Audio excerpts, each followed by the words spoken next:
Tony Harwood to some extent. You could trust him. You remember my opening statement? It wasn't all that long ago.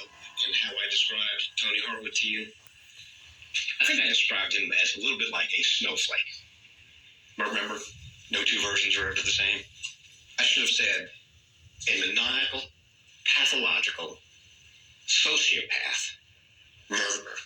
That would have been a little more accurate than a snowflake, I suppose.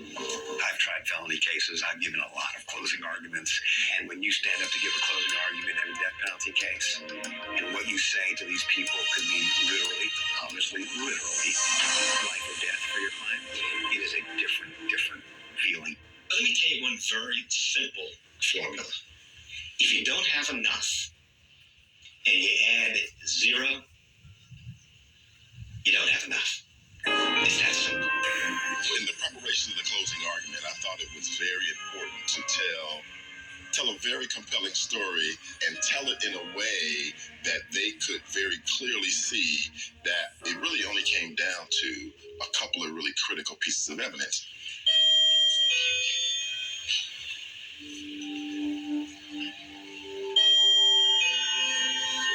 Went to a hardware store and I was able to obtain a wireless doorbell that I brought into the courtroom before anyone arrived that morning of the closing, and positioned it in the courtroom so that I could operate it at the appropriate time. You see, this doorbell, although it's used by me to get your attention, was used for a different purpose on January 16th of 1987.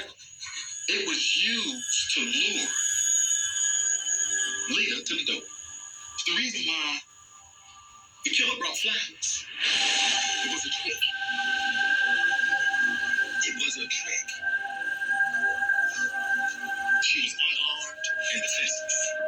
Ernest Hemingway had written For Whom the Bell Tolls, and the very famous quote from the novel is, "And therefore never sin to know for whom the bell tolls." For whom the bell tolls. I wanted to find a very dramatic way to convey to the jurors a sense of the fear that Lita must have been feeling at the time that she confronted Tony Harwood.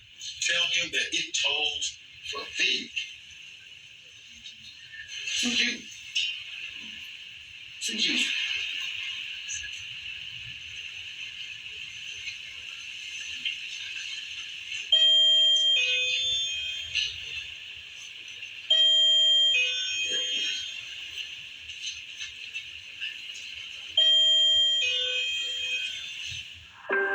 I firmly believe that between Tony Harwood testifying and following the trail of him being on the lam for so long, that there was no way that this jury was not going to find him guilty.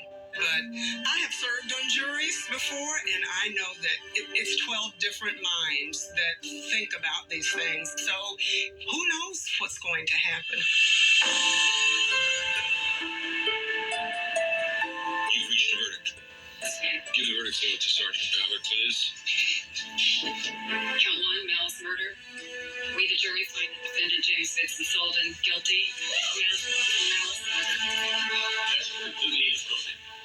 Go ahead. Count 2, felony murder. We, the jury, find the defendant James Vincent Sullivan guilty of felony murder. Thank you, ma'am. It is extremely satisfying to be able to get a verdict. I thought that was very important after 19 years, not only for the family, but for the community itself. Palm Beach had turned away from James Sullivan when he was ultimately extradited from Thailand to Georgia to face the murder trial and convicted. There wasn't a lot of surprise. I mean, it was still a lot of salacious details were all brought up again because many years had passed. I mean, he'd been on the lam for a long time. And so Palm Beach had moved on.